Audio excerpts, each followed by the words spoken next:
चौथा अध्याय दक्ष के द्वारा भगवान की स्तुति और भगवान का प्रादुर्भाव।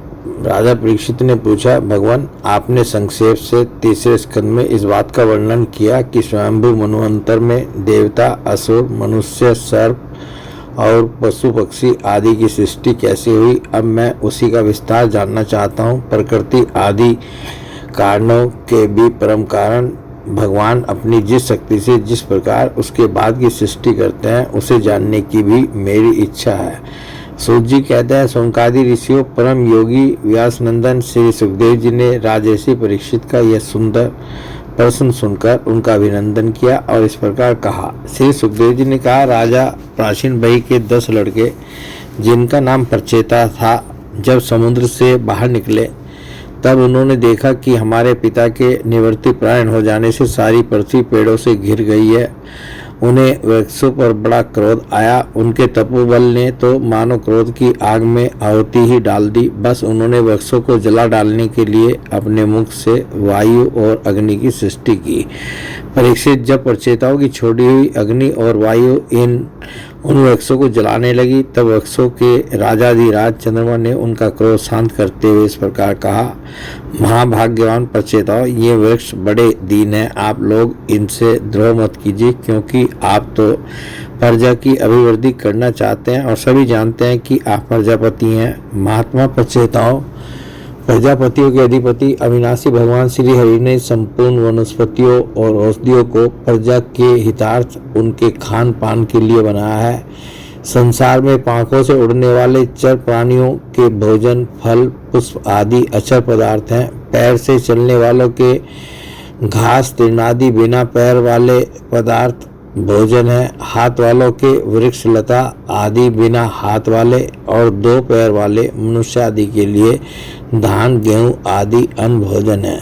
4 पैर वाले बैल ऊंट आदि खेती प्रवृत्ति के द्वारा अन्न की उत्पत्ति में सहायक हैं। निष्पाप प्रचेताओं, आपके पिता और देवादिदेव भगवान ने आप लोगों को ये आदेश दिया है कि प्रजा की सृष्टि करो। ऐसी स्थिति में आप वृक्षों को जला डालें, यह कैसे उचित हो सकता है। आप लोग अपना क्रोध शांत करें और अपने पितामह परपितामह आदि के द्वारा सेवित सत्पुरुषों के मार्ग का अनुसरण करें।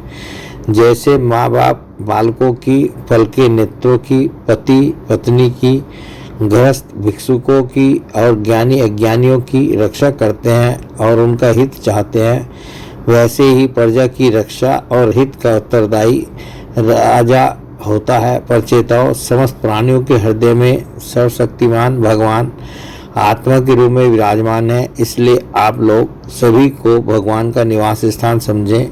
यदि आप ऐसा करेंगे तो भगवान को प्रसन्न कर लेंगे। जो पुरुष हृदय के उबलते हुए भयंकर क्रोध को आत्मविचार के द्वारा शरीर में ही शांत कर लेता है, बाहर नहीं निकलने देता, वह काल क्रम से तीनों गुणों पर विजय प्राप्त कर लेता है। प्रचेताओं, इन दीनहीन वृक्षों को और न जलाइए। जो कुछ बच रहे हैं उनकी रक्षा कीजिए, इससे आपका भी कल्याण होगा। इस श्रेष्ठ कन्या का पालन इन वृक्षों ने ही किया है, इसे आप लोग पत्नी के रूप में स्वीकार कीजिए। परीक्षित, वनस्पतियों के राजा चंद्रमा ने प्रचेताओं को इस प्रकार समझा बुझाकर उन्हें परमलोचा अप्सरा की सुंदरी कन्या दे दी और वे वहां से चले गए। प्रचेताओं ने धर्मानुसार उसका पानी ग्रहण किया। उन्हीं प्रचेताओं के द्वारा उस कन्या के गर्भ से प्राचेतस दक्ष की उत्पत्ति हुई। फिर दक्ष की प्रजा सृष्टि से तीनों लोग भर गए। इनका अपनी पुत्रियों पर बड़ा प्रेम था। इन्होंने जिस प्रकार अपने संकल्प और वीर्य से विविध प्राणियों की सृष्टि की, वह मैं सुनाता हूँ, तुम सावधान होकर सुनो।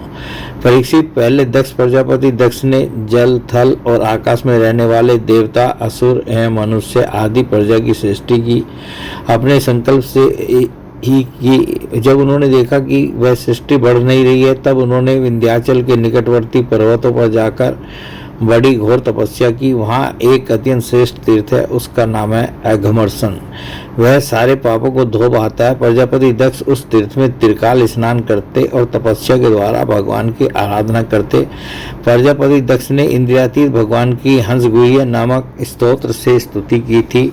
उसी से भगवान उन पर प्रसन्न हुए थे। मैं तुम्हें वह स्तुति सुनाता हूँ। दक्ष प्रजापति ने इस प्रकार स्तुति की, भगवान आपकी अनुभूति, आपकी चित्त शक्ति अमोघ है। आप जीव और प्रकृति से परे उनके नियंता और उन्हें सत्ता स्फूर्ति देने वाले हैं। जिन जीवों ने त्रिगुणमयी सृष्टि को ही वास्तविक सत्य समझ रखा है, वे आपके स्वरूप का साक्षात्कार नहीं कर सके हैं, क्योंकि आप तक किसी भी प्रमाण की पहुंच नहीं है। आपकी कोई अवधि, कोई सीमा नहीं है। आप स्वयं प्रकाश और परात्पर है। मैं आपको नमस्कार करता हूँ। यूँ तो जीव और ईश्वर एक दूसरे के सखा हैं तथा इसी शरीर में इकट्ठे ही निवास करते हैं, परंतु जीव सर्वशक्तिमान आपके संख्य भाव को नहीं जानता। ठीक वैसे ही जैसे रूप, रस, गंध आदि विषय अपने प्रकाशित करने वाली नेत्र, घ्राण आदि इंद्रिय वृत्तियों को नहीं जानते, क्योंकि आप जीव और जगत के दृष्टा हैं, दृश्य नहीं। महेश्वर, मैं आपके श्री चरणों में नमस्कार करता हूँ। देह, प्राण, इंद्रिय, अंतःकरण की वृत्तियाँ, पंच महाभूत और उनकी तन मात्राएं, ये सब जड़ होने के कारण अपने को और अपने से अतिरिक्त को भी नहीं जानते, परंतु जीव इन सब को और इनके कारण सत, रज और तम इन तीन गुणों को भी जानता है, परंतु वह भी दृश्य अथवा ज्ञेय रूप से आपको नहीं जान सकता, क्योंकि आप ही सबके ज्ञाता और अनंत हैं। इसलिए प्रभु, मैं तो केवल आपकी स्तुति करता हूँ। जब समाधि काल में प्रमाण, विकल्प और विपर्य रूप विविध ज्ञान और स्मरण शक्ति का लोप हो जाने से इस नाम रूपात्मक जगत का निरूपण करने वाला मन उपरत हो जाता है, उस समय बिना मन के भी केवल सच्चिदानंदमयी आपकी स्वरूप स्थिति के द्वारा आप प्रकाशित होते रहते हैं। प्रभु, आप शुद्ध हैं और शुद्ध हृदय मंदिर ही आपका निवास स्थान है। आपको मेरा नमस्कार है।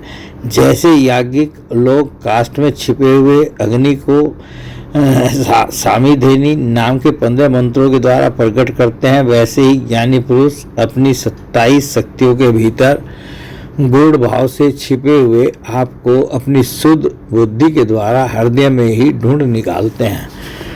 जगत में जितनी भिन्नताएं दिख पड़ती हैं, वे सब माया की ही हैं। माया का निषेध कर देने पर केवल परम सुख के साक्षात्कार स्वरूप आप ही अवशेष रहते हैं, परंतु जब विचार करने लगते हैं तब आपके स्वरूप में माया की उपलब्धि निर्वचन नहीं हो सकता, अर्थात माया भी आप ही हैं। अतः सारे नाम और सारे रूप आपके ही हैं। प्रभु, आप मुझ पर प्रसन्न होइए, मुझे आत्म प्रसाद से पूर्ण कर दीजिए। प्रभु, जो कुछ वाणी से कहा जाता है अथवा जो कुछ मन, बुद्धि और इंद्रियों से ग्रहण किया जाता है, वह आपका स्वरूप नहीं है, क्योंकि वह तो गुण रूप है और आप गुणों की उत्पत्ति और प्रलय के अधिष्ठान है। आप में केवल उनकी प्रतीति मात्र है। भगवान, आप में ही यह सारा जगत स्थित है और आपसे ही निकला है, और आपने और किसी के सहारे नहीं, अपने आप से ही इसका निर्माण किया है। यह आपका ही है और आपके लिए ही है। इसके रूप में बनने वाले भी आप हैं और बनाने वाले भी आप ही हैं। बनने बनाने की विधि भी आप ही हैं। आप ही सबसे काम लेने वाले भी हैं। जब कार्य और कारण का भेद नहीं था, तब भी आप स्वयं सिद्ध स्वरूप में स्थित थे। इसी से आप सबके कारण भी हैं। सच्ची बात तो यह है कि आप जीव जगत के भेद और स्वगत भेद से सर्वथा रहित एक अद्वितीय हैं। आप स्वयं ब्रह्म हैं।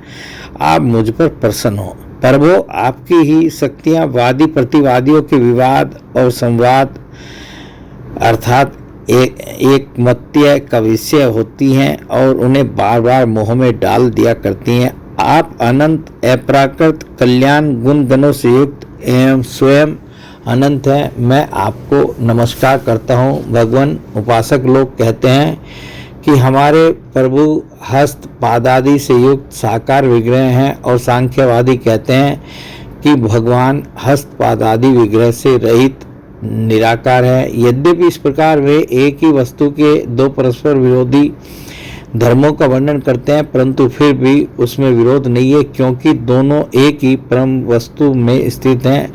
बिना आधार के हाथ पैर आदि का होना संभव नहीं, और निषेध की भी कोई न कोई अवधि होनी चाहिए। आप वही आधार और निषेध की अवधि हैं, इसलिए आप साकार निराकार दोनों से ही अविरोध संप्रभ्रम हैं। प्रभो आप अनंत हैं, आपका न तो कोई प्राकृत नाम है और न कोई प्राकृत रूप, फिर भी जो आपके चरण कमलों का भजन करते हैं उन पर अनुग्रह करने के लिए आप अनेक रूपों में प्रकट होकर अनेकों लीलाएं करते हैं तथा उन रूपों एवं लीलाओं के अनुसार अनेकों नाम धारण कर लेते हैं। परमात्मन आप मुझ पर कृपा प्रसाद कीजिए। आप लोगों की उपासनाएं प्राय साधारण कोटि की होती हैं, अतः आप सबके हृदय में रहकर उनकी भावना के अनुसार भिन्न भिन्न देवताओं के रूप में प्रतीत होते रहते हैं। ठीक वैसे ही जैसे हवा गंध का आश्रय लेकर सुगंधित प्रतीत होती है परंतु वास्तव में सुगंधित नहीं होती, ऐसे सबकी भावनाओं का अनुसरण करने वाले प्रभु मेरी अभिलाषा पूर्ण करें। श्री नारद जी कहते हैं, परीक्षित, विंध्याचल के घमरसन तीर्थ में जब प्रजापति दक्ष ने इस प्रकार स्तुति की तब भक्तवत्सल भगवान उनके सामने प्रकट हुए। उस समय भगवान गरुड़ के कंधों पर चरण रखे हुए थे। विशाल एवं हष्टपुष्ट 8 भुजाएं थी, उनमें चक्र, शंख, तलवार, ढाल, बाण, धनुष, पास और गदा धारण किए हुए थे। वर्षाकालीन मेघ के समान श्यामल शरीर पर पीताम्बर फहरा रहा था। मुखमंडल प्रफुल्लित था, नेत्रों से प्रसाद की वर्षा हो रही थी, घुटनों तक वनमाला लटक रही थी। वक्षस्थल पर सुनहरी रेखा, श्रीवत्स चिन्ह और गले में कौस्तुभमणि जगमगा रही थी। बहुमूल्य किरीट, कंगन, मकराकृत कुंडल, करधनी, अंगूठी, कड़े, नुपुर और बाजूबंद अपने अपने स्थानों पर सुशोभित थे। त्रिभुवनपति भगवान ने त्रैलोक्य विमोहन रूप धारण कर रखा था। नारद, नंद, सुनंद आदि पार्षद उनके चारों ओर खड़े थे। इंद्र आदि देवेश्वर गण उनकी स्तुति कर रहे थे तथा सिद्ध, गंधर्व और चारण भगवान के गुणों का गान कर रहे थे। यह अत्यंत आश्चर्यमय और अलौकिक रूप देखकर दक्ष प्रजापति कुछ सहम गए। प्रजापति दक्ष ने आनंद से भरकर भगवान के चरणों में साष्टांग प्रणाम किया। जैसे झरनों के जल से नदियां भर जाती हैं, वैसे ही परमानंद के उद्रेक से उनकी एक एक इंद्रिय भर गई और आनंद परवश हो जाने के कारण वे कुछ भी बोल न सके। परीक्षित, प्रजापति दक्ष अत्यंत नम्रता से झुककर भगवान के सामने खड़े हो गए। भगवान सबके हृदय की बात जानते ही हैं। उन्होंने दक्ष प्रजापति की भक्ति और प्रजावृद्धि की कामना देखकर उनसे यूं कहा। श्री भगवान ने कहा, परम भाग्यवान दक्ष, अब तुम्हारी तपस्या सिद्ध हो गई, क्योंकि मुझ पर श्रद्धा करने से तुम्हारे हृदय में मेरे प्रति परम प्रेम का उदय हो गया है। प्रजापति, तुमने इस विश्व की वृद्धि के लिए तपस्या की है, इसलिए मैं तुम पर प्रसन्न हूँ, क्योंकि यह मेरी ही इच्छा है कि जगत के समस्त प्राणी अभिवृद्धि और समृद्ध हों। ब्रह्मा, शंकर, तुम्हारे जैसे प्रजापति, स्वयंभु आदि मनु तथा इंद्र आदि देवेश्वर, ये सब मेरी विभूतियाँ हैं और सभी प्राणियों की अभिवृद्धि करने वाले हैं। ब्राह्मण, तपस्या मेरा हृदय है, विद्या शरीर है, कर्म आकृति है, यज्ञ अंग है, धर्म मन है और देवता प्राण है। जब यह सृष्टि नहीं थी तब केवल मैं ही था और वह भी निष्क्रिय रूप से। बाहर भीतर कहीं भी और कुछ न था, न तो कोई दृष्टा था और न दृश्य। मैं केवल ज्ञान स्वरूप और अव्यक्त था। ऐसा समझ लो मानो सब और सुसुप्ति ही सुसुप्ति छा रही हो। प्रिय दक्ष, मैं अनंत गुणों का आधार एवं स्वयं अनंत हूँ। जब गुणमयी माया के क्षोभ से यह ब्रह्मांड शरीर प्रकट हुआ तब इसमें अयोनिज आदि पुरुष ब्रह्मा उत्पन्न हुए। जब मैंने उनमें शक्ति और चेतना का संचार किया तब देव शिरोमणि ब्रह्मा सृष्टि करने के लिए उद्यत हुए, परंतु उन्होंने अपने को सृष्टि कार्य में असमर्थ सा पाया। उस समय मैंने उन्हें आज्ञा दी कि तप करो। तब उन्होंने घोर तपस्या की और उस तपस्या के प्रभाव से पहले तुम 9 प्रजापतियों की सृष्टि की। प्रिय दक्ष, देखो यह पंचजन प्रजापति की कन्या असीकनी है, इसे तुम अपनी पत्नी के रूप में ग्रहण करो। अब तुम गृहस्थोचित स्त्री सहवास रूप धर्म को स्वीकार करो। यह असीकनी भी उसी धर्म को स्वीकार करेगी, तब तुम इसके द्वारा बहुत सी प्रजा उत्पन्न कर सकोगे। प्रजापति, अब तक तो मानसिक सृष्टि होती थी, परंतु अब तुम्हारे बाद सारी प्रजा मेरी माया से स्त्री पुरुष के संयोग से ही उत्पन्न होगी तथा मेरी सेवा में तत्पर रहेगी। श्री सुखदेव जी कहते हैं, विश्व के जीवनदाता भगवान श्री हरि यह देखकर दक्ष के सामने ही इस प्रकार अंतर ध्यान हो गए जैसे सपन में देखी हुई वस्तु सपन टूटते ही लुप्त हो जाती है। बोलिए भगवान श्री कृष्ण की जय।